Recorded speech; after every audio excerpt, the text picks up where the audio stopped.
बोटाच्या एका स्पर्शाने संबंध जगातील घडामोडी पाहण्यासाठी राजमुद्रा न्यूज लाईव्ह हे ॲप इन्स्टॉल करा व चॅनलला सबस्क्राईब करायला विसरू नका।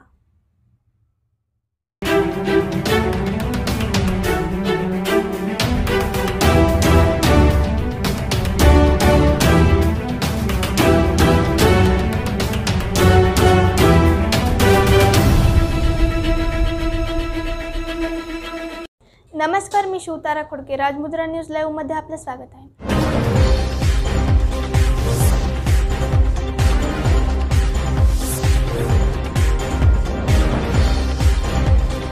जूझ रहे हैं अपने तरीके से, सभी राज्य मुश्किल में हैं।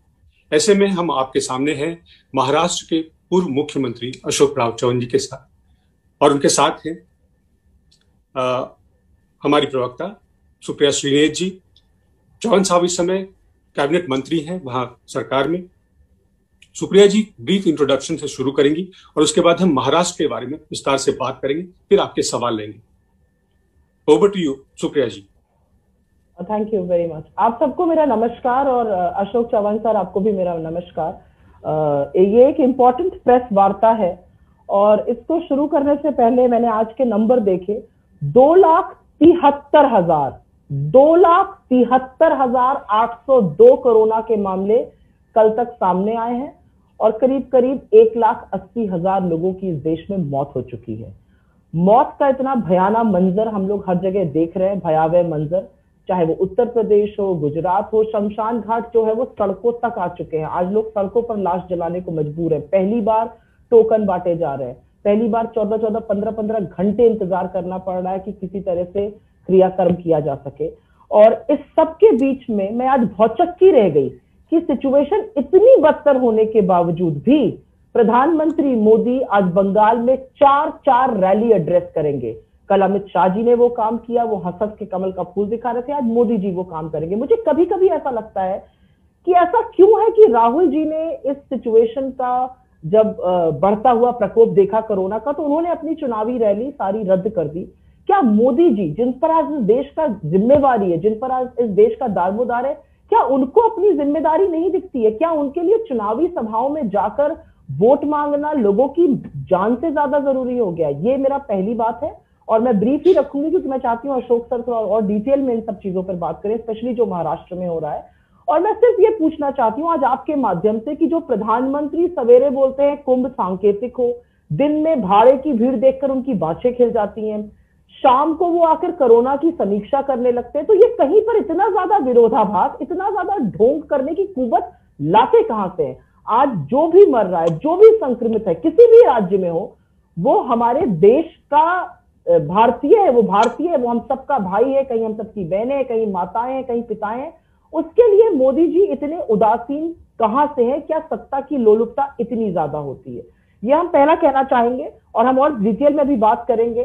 कल पूर्व प्रधानमंत्री डॉक्टर मनमोहन सिंह जी ने बहुत ही परिपक्व, एक बहुत ही स्टेट्समैन लाइक, एक बहुत ही अच्छे सुझाव, 5 अच्छे सुझाव प्रधानमंत्री मोदी जी को भेजे कोऑपरेशन के माध्यम से, कि कोऑपरेटिव होना चाहिए और हम लोग सब लोग साथ में मिलकर इस लड़ाई को लड़ें।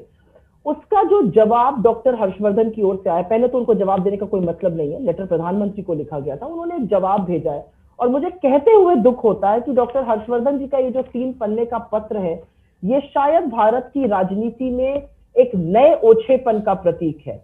इतनी विभत्स इसकी भाषा है, इतने गंदे तरीके से ये लिखा गया है। जहां पर कोऑपरेशन की बात थी, स्पिरिट थी, उसमें नेम कॉलिंग है, उसमें सिर्फ दोषारोपण है, और वही मुझे लगता है कि इनकी राजनीतिक अरिपक्वता और उदासीनता जो लोगों के प्रति है, उसकी सीधे सीधे निशानी है। क्योंकि हम ये प्रेस वार्ता एक बहुत ही संगीन समय में कर रहे हैं, और मैं अशोक जी को देने से पहले ब्रीफली बोल दूं कि बिगड़ती हालत हर जगह है। महाराष्ट्र में, गुजरात में, उत्तर प्रदेश में दवाइयों की कमी है, हॉस्पिटल बेड की कमी है, वैक्सीन की कमी है, ऑक्सीजन की कमी है, रेमडेसिविर की कमी है। और जब उसके बीच में आपको पता चलता है कि रेमडेसिविर की स्मगलिंग करी जा रही है, और वो राजकोट का भाजपा का म्युनिसिपल काउंसिलर नहीं कर रहा जो 45,000 लेके पहले कर रहा था, वो सूबे के पूर्व मुख्यमंत्री करते हुए पकड़े जाते हैं, तो कहीं पर ये सोचने को मजबूर हो जाते हैं हम कि जिस जनता ने आपको अपना मुख्यमंत्री बनाया, क्या उस जनता के साथ आप इतना बड़ा छल कर सकते हैं? जब सिर्फ सरकारें इसको प्रोक्योर कर सकती है, तो कैसे निजी हाथों में करीब करीब 5 करोड़ का रेमडेसिविर पहुंच जाता है? मैं अपनी बातों को संक्षिप्त रखूंगी और मैं चाहूंगी कि अशोक सर इसको ज्यादा डिटेल में बताएं और लोगों को समझाने की आज जरूरत है कि महाराष्ट्र की जनता के साथ और देश की जनता के साथ किस तरह का धोखा किया जा रहा है, किस तरह का छल किया जा रहा है। सर नमस्कार मेरे प्रेस के सभी साथियों, एआईसीसी की स्पोक्सपर्सन सुप्रिया जी, एआईसीसी के हमारे सभी ऑफिस बेयरर्स और प्रेस मीडिया के हमारे सब साथियों, नमस्कार। आज की जो प्रेस कॉन्फ्रेंस एआईसीसी ने यहाँ पर ऑर्गेनाइज की, इसमें आप सब शामिल हुए, इसके लिए मैं तहे दिल से आपका शुक्रिया अदा करता हूँ। जैसे कि कोरोना के बारे में आज मौजूदा हालात आप सब जानते हैं और महाराष्ट्र जिस स्टेट से मैं आ रहा हूँ, सबसे ज्यादा कोरोना से प्रभावित रहा हुआ हमारा महाराष्ट्र स्टेट है और बिल्कुल वॉर फुटिंग पर इसका मुकाबला हमारी स्टेट गवर्नमेंट कर रही है। इसमें कोई राजनीति हम न लाना चाहते, न हमने लाई है और हमारी उम्मीद यही है देश की सरकारों से कि वो हम सब मिलकर, चाहे वो देश की बात हो या चाहे वो महाराष्ट्र की बात हो, इस महामारी को निपटने के लिए, इसको बिल्कुल निकाल देने के लिए हम सब मिलकर इसका प्रयास करना चाहिए। ये आज वक्त की जरूरत है। मैं ये करना चाहूंगा कि आज की जो मौजूदा हालात है, इसमें कल की जो फिगर्स मेरे सामने है, महाराष्ट्र के संक्रमित मरीजों की संख्या जो है वो तकरीबन कल की जो है 68,631 की वृद्धि कल पाई गई है और कल 45,654 लोग ये मरीज ठीक होकर गए हैं। पर ये जो देखेंगे कि कुल संख्या जो सक्रिय कोरोना से है, बाधित है, जो इन्फेक्टेड है, वो तकरीबन 6,70,388 है और अभी कल की है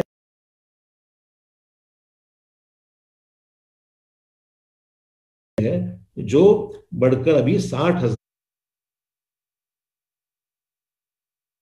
गई है। मतलब आप समझ सकते हैं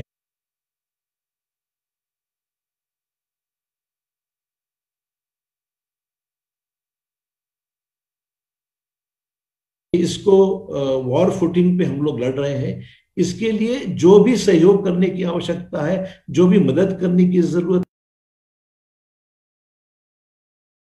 तौर पर है, पर बदकिस्मती ये अच्छे लोग एनजीओ सामने आ रहे हैं, इंडस्ट्री के लोग सामने आ रहे हैं। एक तरफ ये पॉजिटिव चित्र है और दूसरी तरफ केंद्र की सरकार में जिनको हम जिम्मेदार समझते हैं, वो कितने गैर जिम्मेदार लोग आज दिखाई दे रहे हैं कि जो अलग अलग बयान देकर इस बात को राजनीति के स्तर पर ले जाना चाहते, गंदे स्तर पर लेकर पूरा चित्र को खराब करने की जिनकी भूमिका है। मैं सबसे पहले तो डॉक्टर मनमोहन सिंह साहब का आभारी हूं कि उन्होंने एक बिफिटिंग, एक फॉर्मर प्राइम मिनिस्टर के नाते जिस से बड़े सीधे और सही तरीके से उन्होंने अपना पक्ष रखा है कि देश में किन किन चीजों की करने की आवश्यकता है। एक पॉजिटिव सजेशन उन्होंने देश के राज्य करता है उनके सामने रखा है कि हम लोगों ने खास करके जो टीके का महोत्सव की बात जो हुई थी, मैं तो कहूंगा कि मनमोहन सिंह साहब ने बड़े अच्छी तरीके से कहा कि कितने टीकों की आवश्यकता है, टीके कैसे राज्यों में आप पारदर्शक स्थिति से हम देने वाले हैं, कोई पॉजिटिव सजेशन सोचने की गलत क्या है। मैं समझता हूं कि आज हम में स्टेट्स में भी कई सजेशन कई लोगों से आते हैं, अननोन लोगों से आते हैं, उसको भी हम स्वीकार करके एक पॉजिटिव एंगल से उसको हम देखते हैं। ये तो देश के प्राइम मिनिस्टर हैं, फॉर्मर प्राइम मिनिस्टर रह चुके हैं, प्रशासन का इतना तगड़ा अनुभव जिनको है कई सालों का, जिन्होंने एक अच्छा साफ सुथरा लेटर देश के मौजूदा प्राइम मिनिस्टर मनमोहन सिंह जी को लिखा है। उम्मीद ये थी कि उसको एक पॉजिटिव सेंस में लेकर उसके ऊपर कोई पॉजिटिव काम करने की भूमिका थी। अब उसको जवाब मनमोहन सिंह साहब वक्त निकाल कर इतना काम कर रहे हैं और दूसरी तरफ नरेंद्र मोदी जी, जिनसे अपेक्षा थी कि ये देश के फॉर्मर प्राइम मिनिस्टर को जवाब उनकी तरफ से जाना चाहिए था, तो जवाब एक फेल्ड देश के जो फेल्ड मंत्री है हर्षवर्धन जी, जिसको मैं कहूंगा इज टोटली फेल्ड टुडे। बदकिस्मत ये है, एक फेल्ड मंत्री का एक सड़क छाप जवाब आज मिला है, जिसको मैं कहूंगा एक सड़क छाप जवाब जिसको कहेंगे, इस तरीके का जवाब हर्षवर्धन जी जो नाकामयाब रहे इस पूरे काम में, उन्होंने ये जवाब मनमोहन सिंह जी को दिया है। और एक पूरा पॉलिटिकल जिसमें बू आ रही है, इस तरीके का जवाब जाना निश्चित उचित नहीं है। तो मैं समझता हूं ये अपोलोजाइज करें कि भाई मेरे से गलती हो गई और प्राइम मिनिस्टर पे छोड़ दे, और प्राइम मिनिस्टर चुनाव से वक्त निकाले, थोड़ा इस पे अटेंड करें। चुनाव से ज्यादा ठीक है, राजनीति में हर पार्टी चुनाव लड़ रही है। राहुल जी ने बड़े समझदारी से फैसला किया, उन्होंने कैंपेन से विड्रॉ करके आज वो काम में लगे हुए, कोरोना के सब रिलीफ मेजर्स में ध्यान दे रहे हैं। हर स्टेट को जहां हमारी सरकार है वहां ध्यान देकर बात कर रहे हैं। एक तरफ राहुल जी का ये काम और दूसरी तरफ प्राइम मिनिस्टर का टाइम निकाल कर अगर आते हैं और मनमोहन सिंह जी से साहब ने जो लेटर लिखा है उस पर कोई पॉजिटिव रिएक्शन देकर अगर उसमें कोई सरकार की ओर से इंस्ट्रक्शन जाते हैं तो मैं समझता हूँ देश में बहुत उसका फायदा होगा। और साथ ही साथ मैं जैसे जिक्र हुआ है कि पीयूष गोयल एक बयान देते हैं, देवेंद्र फडणवीस दूसरा बयान देते हैं, तो क्या ये लक्षण मदद करने की भूमिका है या फिर देश में जो काम अच्छा हो रहा है उसको मदद करने के बगैर क्रिटिसाइज करके अपनी राजनीति करना, ये इसका मकसद है? ये तो आज लोगों के सामने है। हम इसमें कोई, और देश की जनता भी ये नहीं चाहती है, देश की जनता को ये इंटरेस्ट नहीं है ये कौन सा पॉलिटिशियन क्या स्टेटमेंट दे रहा है। देश की जनता को ये इंटरेस्ट है कि मौजूदा हालात को ध्यान में रखते हुए रेमडेसिविर का सप्लाई किस तरीके से होना चाहिए, ऑक्सीजन के लिए क्या करने की आवश्यकता है, टीका महोत्सव की बात की आपने, उसमें क्या करने की आवश्यकता है, ये सब चीजों को लेकर वॉर फुटिंग पर जो डेथ का टोल जो बढ़ रहा है उसको कंट्रोल में लाकर हमको क्या करने की आवश्यकता है, इसमें ध्यान देने की जरूरत है। महाराष्ट्र में हम लोग बिल्कुल वॉर फुटिंग पर, वॉर जोन हमने बना रखा है, जैसा आप कहोगे कि फ्रंट लाइन पर रह के हमारे सभी लोग इसमें शामिल हैं। हमारी स्टेट गवर्नमेंट इसमें डे टू डे मॉनिटरिंग कर रही है, हमारी जो कोalition गवर्नमेंट है वो हम पूरे मिलकर इसको एक टीम वर्क के तहत काम करते हैं। और ये काम करते वक्त सभी को विश्वास में लेकर हम लोगों ने इस बात में ध्यान दिया है। इसके रिजल्ट्स भी आज अच्छे तरीके से मिल रहे हैं, पर कुछ उसमें खामियां हैं, कुछ मदद की आवश्यकता है, जिसमें गवर्नमेंट ऑफ इंडिया की मैं समझता हूं कि निश्चित तौर पर अगर ध्यान देंगे तो निश्चित तौर पर फायदा होगा। और जहां तक की परिस्थिति है, एक तो मैं तो कहूंगा कि एक आपातकाल की स्थिति निर्माण हुई है। निश्चित तौर पर हमारे कल कई साथियों ने कहा कि निश्चित तौर पर एक इमरजेंसी जैसी सिचुएशन आ गई है, एक मेडिकल इमरजेंसी आई है। तो इसमें हमें गवर्नमेंट ये ना, सेंट्रल गवर्नमेंट सिर्फ एक देखने की जो उनकी जो तरीका है, एक उसको मतलब हर चीज में इंतजार करो, वो फैसले बाद में करेंगे, वो फैसले होने तक फिर स्टेट गवर्नमेंट में क्रिटिसाइज करो, ये जो सिलसिला चल रहा है, मैं समझता हूं कि हर चीज को इमीडिएट रिस्पांस की आवश्यकता है, जो इस वक्त की कमी है गवर्नमेंट ऑफ इंडिया से। कि अगर स्टेट, कोई भी स्टेट हो, सिर्फ महाराष्ट्र ही नहीं, देश भर में चाहे वो भाजपा प्रणीत स्टेट्स हो या नॉन बीजेपी गवर्नमेंट जहां हो, सभी को एक एंगल से देखने की आवश्यकता है और उसमें पारदर्शिता की आवश्यकता है। उसमें जो लोग, जो स्टेट सबसे ज्यादा प्रभावित है उसको हाईएस्ट प्रायोरिटी देकर वहां के रिलीफ मेजर्स को ज्यादा मदद करने की आवश्यकता है। अभी मैं 2 हफ्ते पहले का एक उदाहरण आपके सामने रखता हूं। राज्य के स्वास्थ्य मंत्री हमारे जो है टोपे जी ने कहा है कि हमारे पास में, ये 3 दिन की पहले की बात है, 2 हफ्ते पहले की बात है, जब उन्होंने कहा कि हमारे पास टीकों का स्टॉक सिर्फ 3 दिन का बाकी है, उसके बाद में स्टॉक खत्म हो जाएगा। तो मुझे ये लगा था कि इसको ध्यान में रखते हुए शायद गवर्नमेंट ऑफ इंडिया इसमें कुछ मदद करेगी। इस तरह इसके बाद में इतना ट्रोलिंग बड़े पैमाने पे कर दिया है। क्या स्वास्थ्य मंत्री की उसमें क्या, मेरे बताइए क्या गलती की उन्होंने? जब स्टॉक ही 3 दिन का बाकी है, अगर उन्होंने कहा होगा तो नेचुरली एक अर्जेंट सिचुएशन निर्माण हुई है, ये उनको बताने की दो। ये कोई गवर्नमेंट ऑफ इंडिया को बैड लाइट में बताने की जरूरत इसमें थी या ऐसा कोई इशू नहीं है, पर अर्जेंसी है और 3 दिन का स्टॉक होने के बाद में ध्यान देने की आवश्यकता है। तो इसमें किसी का आत्मसम्मान को ठेस पहुंचाने का इरादा किसी का नहीं था। और जिस तरीके से इसको 2 केंद्रीय मंत्री तोड़ मरोड़ कर इसकी आलोचना कर रही है, फैक्चुअल पोजीशन को बाजू में रखकर पॉलिटिकल स्टेटमेंट्स जो अलग तरीके से जा रही है, तो इसमें न तो मैं समझता हूं कि ये प्रोटोकॉल को पकड़ के है, तो सत्य की कसौटी पर है इस चीज को, और न तो शिष्टाचार प्रोटोकॉल को पकड़ के है। ये तीनों चीज को बाजू में बिल्कुल रखकर स्टेट गवर्नमेंट की आलोचना करने का काम केंद्र के 2 मंत्रियों ने बदकिस्मती से किया है। ये सब फैक्ट्स हमारे सामने है।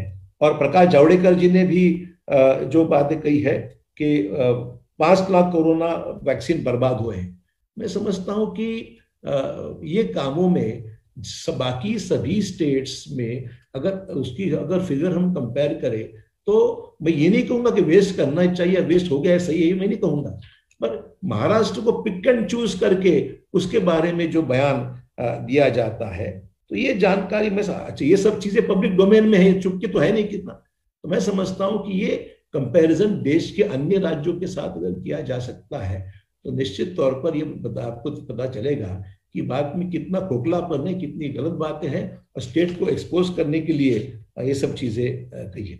लॉकडाउन का बाकी भी असर है, फाइनेंशियल इश्यूज है, जैसे आर्थिक स्थिति पर बहुत बड़ा परिणाम हुआ है। इसके बावजूद भी महाराष्ट्र के राज्य ने पिछले साल तकरीबन 20,000 करोड़ कोरोना के ट्रीटमेंट के लिए खर्च किए हैं, और इस साल भी हम लोगों ने तकरीबन चिकित्सा उपकरणों के लिए, दवाइयों के लिए, इंजेक्शंस के लिए, बाकी जो भी जरूरत है वो तकरीबन 12,000 करोड़ रुपए की हम लोगों ने राशि को उपलब्ध की है। हमारे फंड एमएलए फंड का जो है उसमें भी तकरीबन 1 करोड़ प्रति एमएलए का फंड भी इसमें इस्तेमाल हम करेंगे, तो मिलकर 350 करोड़ रुपए सभी एमएलए ने मिलकर उसमें देने का ओपिनियन दिया है, और वो भी उसमें सहयोग कर रहे हैं। और परसों चीफ मिनिस्टर ने जो पैकेज अनाउंस किया है उसमें हम जो श्रमिक है, जो घरेलू कामगार है, वर्कर्स है, तो हमारी जो अन्य योजना है, पेंशन स्कीम्स हैं, जैसे संजय गांधी निराधार योजना, इंदिरा गांधी वृद्धावस्था पेंशन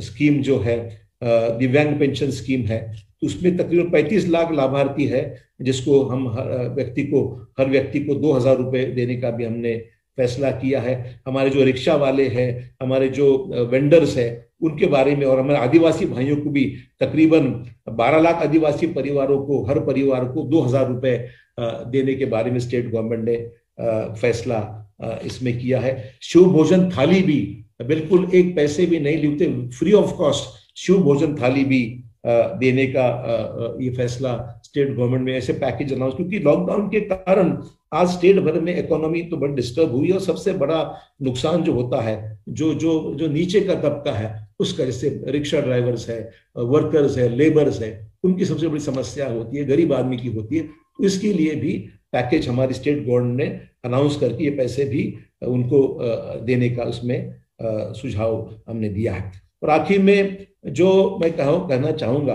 कि प्रधानमंत्री ने बड़ा एक एम्बिशियस प्रोग्राम रखा। It was very good thing कि उन्होंने कहा कि हम टीका उत्सव देश में करेंगे, पर टीका उत्सव अनाउंस करने के बाद में क्या हमारे पास उतने वैक्सीन उपलब्ध है क्या?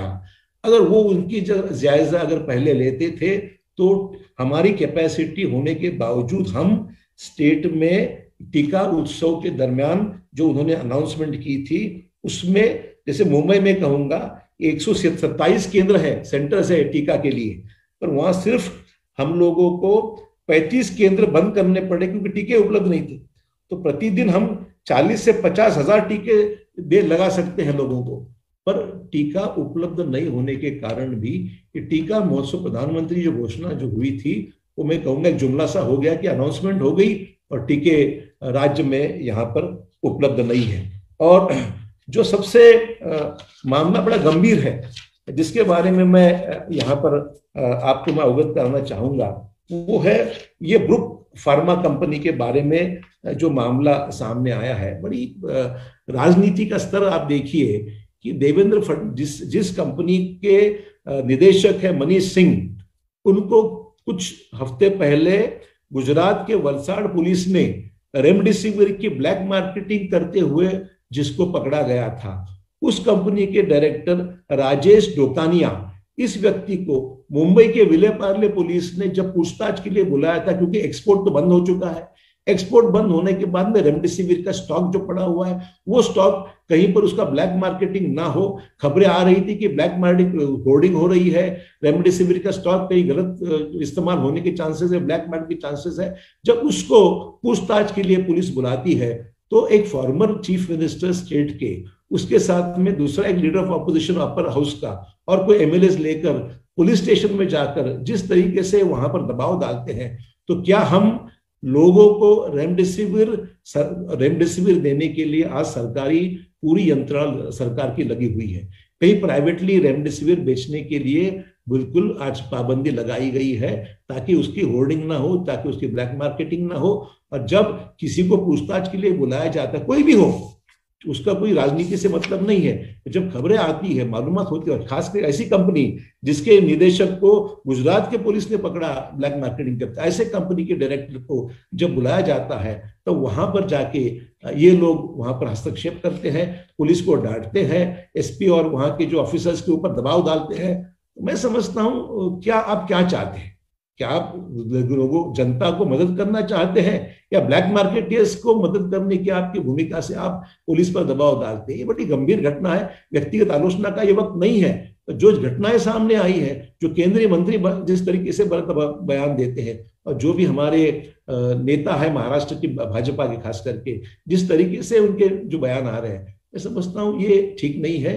देश के लोगों को जरूरत है, सब मिलकर इसको हम लोग इस चीज को हम ध्यान दें, और उसमें रिलीफ मेजर्स को कैसे हम ठीक से लोगों तक पहुंचा सके।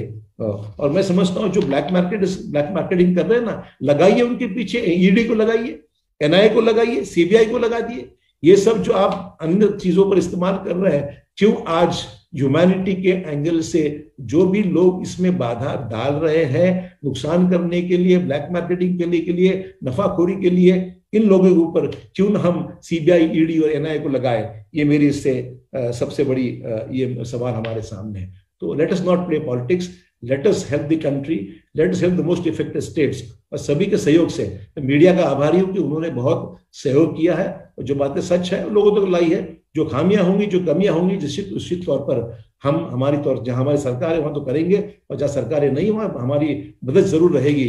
इतना मैं यहाँ कहना चाहूंगा। धन्यवाद। धन्यवाद सर। सुप्रिया जी, आप कुछ ऐड करना चाहेंगी? उसके पहले हम सवाल लें। बस मैं 2-4 बातें कहना चाहूंगी, और मुझे लगता है अशोक सर ने काफी कवर कर लिया है। मैं ध्यान आकर्षित, उन्होंने स्पेसिफिकली मेंशन भी किया था डॉक्टर हर्षवर्धन का, जो एक चिट्ठी उन्होंने लिखी है पूर्व प्रधानमंत्री डॉक्टर सिंह को, और पीयूष गोयल जी जो बात कर रहे हैं। तो पहले तो मैं सबकी जानकारी के लिए बता दूं, अगर मैथ्स की थोड़ी भी समझ होती हमारे आइंस्टाइन मंत्री को, तो वो ये समझते कि 100% से ज्यादा कुछ होता नहीं है, 100% होता है, 110% कुछ होता नहीं है। क्या उनको लग रहा है कि चुनी हुई और निर्वाचित सरकारों के पास कोई काम नहीं है, सिर्फ झूठ मूठ वो ऑक्सीजन बुला रहे हैं? क्या उनको लगता है कि लोगों के पास कोई काम धाम नहीं रह गया है, ऑक्सीजन की पार्टी चल रही है?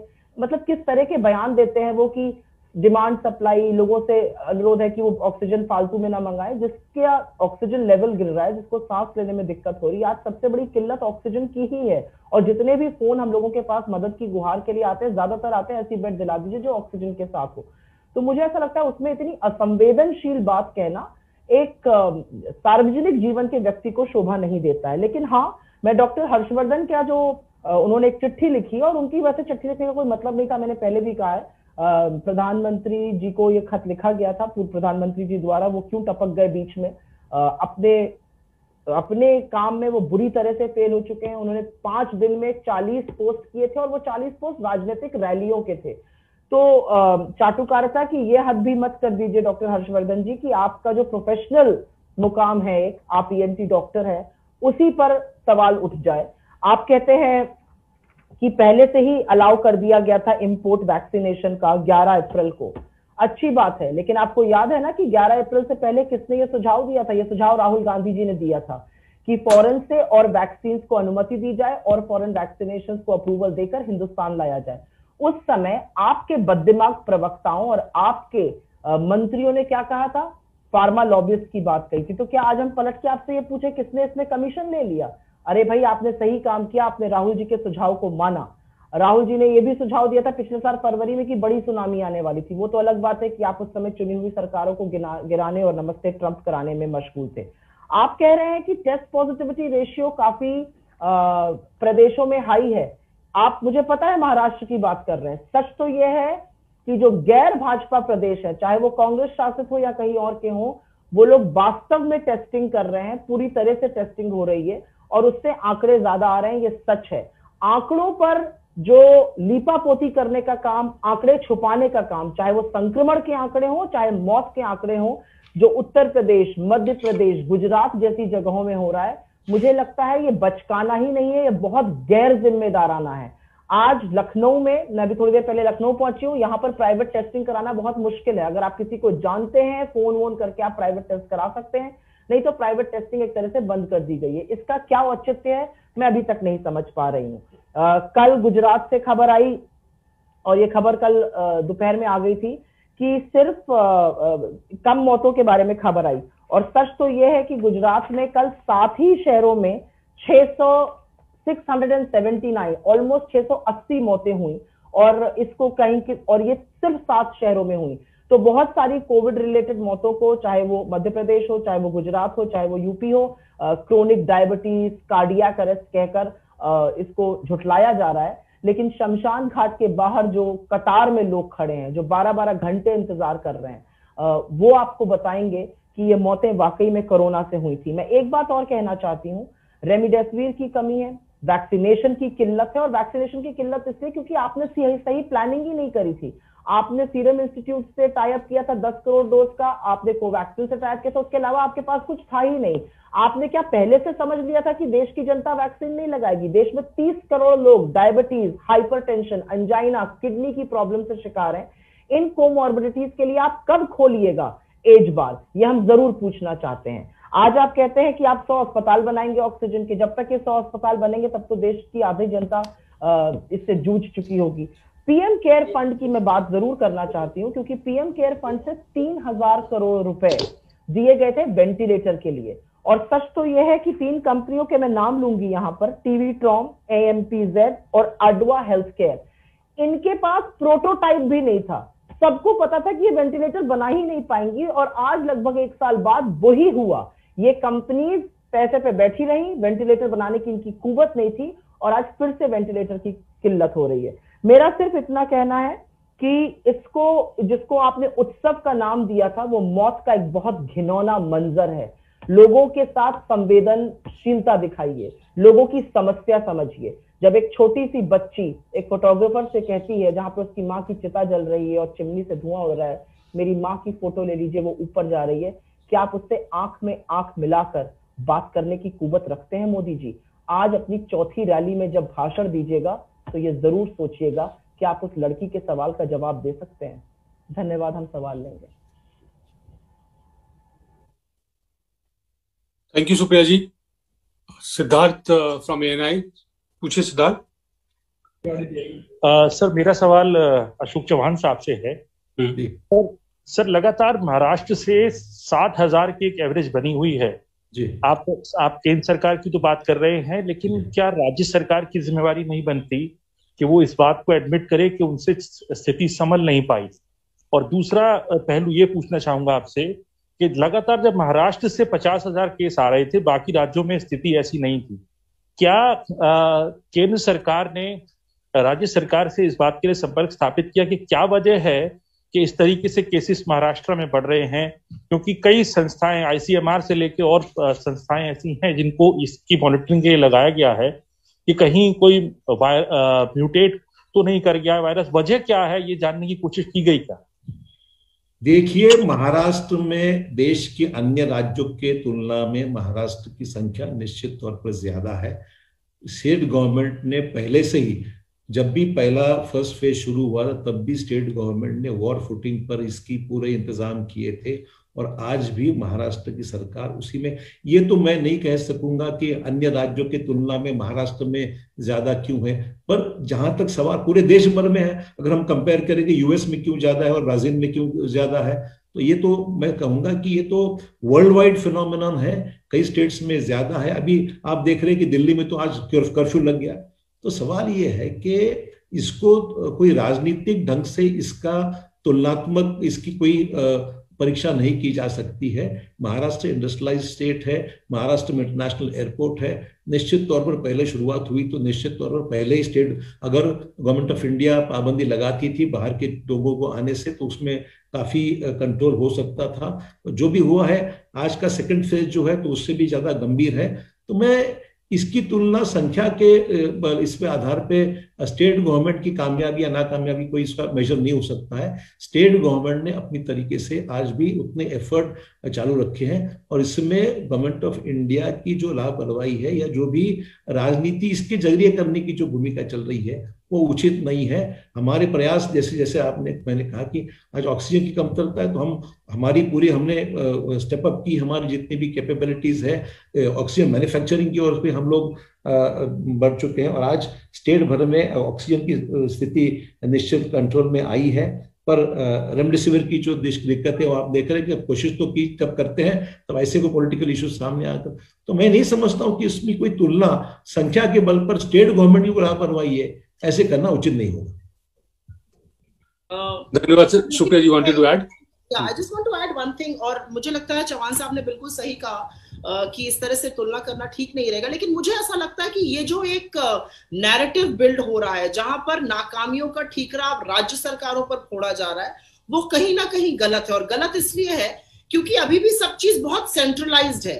वैक्सीन प्रोक्योरमेंट सिर्फ सेंट्रल गवर्नमेंट करेगी, वही डिस्ट्रीब्यूट करेंगे, ना पॉपुलेशन के अनुपात में डिस्ट्रीब्यूट हो रहा है, ना लोगों के वैक्सीनेट के अनुपात में डिस्ट्रीब्यूट हो रहा है, ना संक्रमण के अनुपात में डिस्ट्रीब्यूट हो रहा है। तो किस तरह से डिस्ट्रीब्यूशन हो रहा है हम नहीं जानते। जब सब कुछ इतना सेंट्रलाइज्ड है, जब पीएम केयर का पैसा अभी तक राज्यों के साथ भी शेयर नहीं हुआ है, तो ऐसे में राज्यों के स्तर पर ठीकरा फोड़ना मुझे लगता है गलत है। हाँ, इसमें दोनों का सामंजस्य होगा, दोनों हम एक साथ चलेंगे, लेकिन नाकामी, उदासीनता ये केंद्र सरकार की थी। मुझे लगता है आज कोई भी ये सवाल जरूर पूछ रहा है कि पिछले एक साल में केंद्र सरकार ने क्या तैयारी करी थी। केंद्र सरकार को पता था दूसरी वेव आनी है, ये भी पता था कि हर संक्रमण में दूसरी वेव ज्यादा हानिकारक, ज्यादा घातक होती है। तो चुनाव लड़ने के अलावा क्या कोई भी इस पर फोकस किया गया, ध्यान केंद्रित किया गया? जो हेल्थ मिनिस्टर थे वो बड़बोलापन की बातें कर रहे थे। हमने ऐसे स्टेटमेंट्स सुने, बेंड इट लाइक बेकम, हमने सुना एंड गेम, हमने सुना कि हमारे एग्जाम्पल को दुनिया फॉलो कर रही है। तो ये जो सुर्खियां बटोरने की और ये जो आदत है केंद्र सरकार की अपनी खुद की पीठ थपथपाकर सीना ठोकने की, उसी के चलते आज ये परिणाम हुआ है। मैं एक बात जरूर और फिर से कहना चाहूंगी, अब मुझे लगता है कि इस पे क्वेश्चन जरूर आएगा। मुझे लगता है जो चौहान साहब ने महाराष्ट्र का डिटेल बताया, जहां पर देवेंद्र फडणवीस का इन्वॉल्वमेंट आया है, जहां पर मनसुख मंडाविया जी का नाम आया है, वो एक बहुत संगीन मुद्दा है। ये मुद्दा है क्योंकि कुछ ऐसी खबरें भी आ रही हैं कि बीजेपी के कुछ नेता रेमडेसिविर डिस्ट्रीब्यूटर्स को थ्रेटन कर रहे हैं कि वो उनको रेमडेसिविर बेचें, नहीं तो उनके पीछे वो एनफोर्समेंट डायरेक्टरेट लगा देंगे, तमाम अपनी एजेंसीज लगा देंगे। इस तरह की बातें तो बंद होनी ही पड़ेंगी और चुनी हुई सरकारों के साथ आज ऑपोजिशन को मिलकर काम करना पड़ेगा। अगर रेमडेसिविर की सप्लाई थी तो फडणवीस जी को सबसे पहले सूबे के मुख्यमंत्री को फोन करके इन्फॉर्म करना चाहिए था। ये कालाबाजारी और जमाखोरी एक चुने हुए पूर्व मुख्यमंत्री को शोभा नहीं देती है, ये पाप है और इनके खिलाफ मुझे लगता है कोई एक्शन जरूर लेना चाहिए। सुप्रिया जी, तुलना की बात नहीं कही। मेरा सवाल ये था कि जब महाराष्ट्र के अंदर केस बढ़ रहे थे और लगातार लॉकडाउन लगाने के बाद भी, कर्फ्यू लगाने के बाद भी केस अगर नहीं कम हो रहे हैं तो कहीं ना कहीं चूक तो हो रही है, ये मेरा सवाल था। मैंने तुलना नहीं करी थी किसी और राज्य से।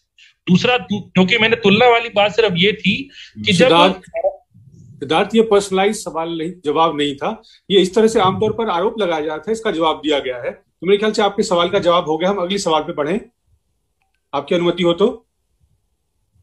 जैसा आपको ठीक लगे सर। हम वापस आ जाएंगे अगर आपके पास दूसरा सवाल हो। धन्यवाद। अगला सवाल आईएनएस से सैयद जी पूछना चाहते थे। सैयद सर, मेरे दो सवाल हैं अशोक चौहान जी से, क्योंकि ये चीफ मिनिस्टर भी रह चुके हैं। क्या राज्य सरकार जो अपोजिशन के गवर्न स्टेट है उनके प्रति भेदभाव है या प्रेजुडिस से काम हो रहा है?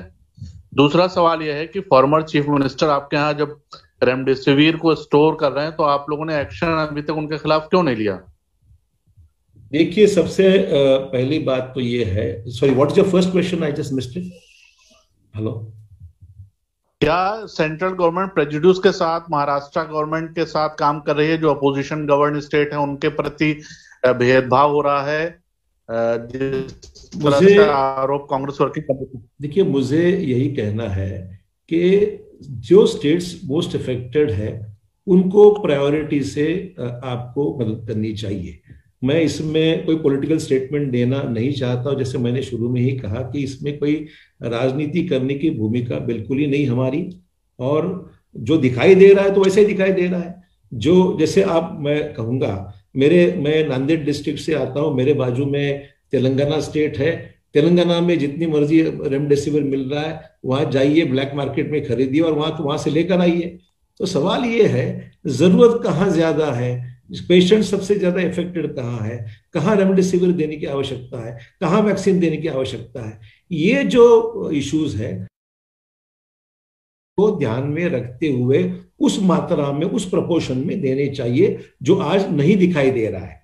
अभी अगर रेमडेसिविर एक्सपोर्ट का माल अगर मिला है या होर्डिंग हो रही है, तो फिर उसको बचाने के लिए लोग कूद पड़ते हैं, या सेंट्रल में गवर्नमेंट के मिनिस्टर्स या फॉर्मर चीफ मिनिस्टर्स बयान देते हैं। तो मैं जहां तक सवाल, आपने दूसरा सवाल जो उठाया है रिगार्डिंग फडणवीस जी का कल का जो मामला हुआ है, मेरे ख्याल से पुलिस तहकीकात करेगी और गृह मंत्री जी ने स्टेटमेंट दे ही दिया है कि जो भी सच्चाई सामने आएगी उसके अनुसार कार्रवाई होगी। पर पुलिस डिपार्टमेंट के हर मामलों में हस्तक्षेप करके दबाव बनाए रखना, ये वक्त नहीं है, सब होना तो नहीं चाहिए, और ये वक्त तो बिल्कुल नहीं है सब राजनीति करने का। धन्यवाद सर। अगला सवाल आनंद पटेल जी, इंडिया टुडे से।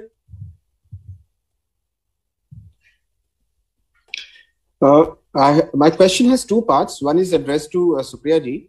The question is, the Kejriwal government has called for a curfew in Delhi for a week now, till next Monday. Do you think that this decision is too late and too little given the situation in Delhi? And the second question is for Chauhan Saab. Sir, last year we saw Prime Minister announcing the curfews and the lockdowns. This time the center is not doing it. What do you make of this? The center, is it shirking away from its responsibility, or the state should be doing it like Delhi has done? And given the situation in Maharashtra, is Maharashtra government also thinking of a lockdown during the week? We have seen the weekend lockdown, but during the week also. Thank you. Sir, you may want to take this first. Okay. As far as Delhi is concerned, I think the situation in Delhi is quite bad. There is a huge shortage of hospital beds, medicines, oxygen supply. And I personally feel that this could have been done a little earlier. However, I think each state government will have to respond to its particular circumstances and situation, and whatever the right thing may be has to be done. I do want to, however, raise a very, very important issue.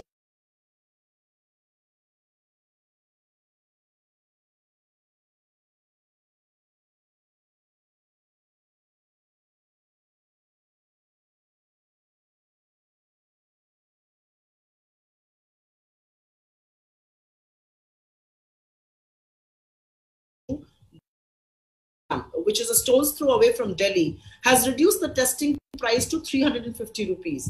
Why is testing in Delhi still over 1,000, almost 1,200 rupees? I think that needs to be taken care of. This is not as many more people are tested, so that testing, tracking, and treatment, the 3 T's to fight corona, can be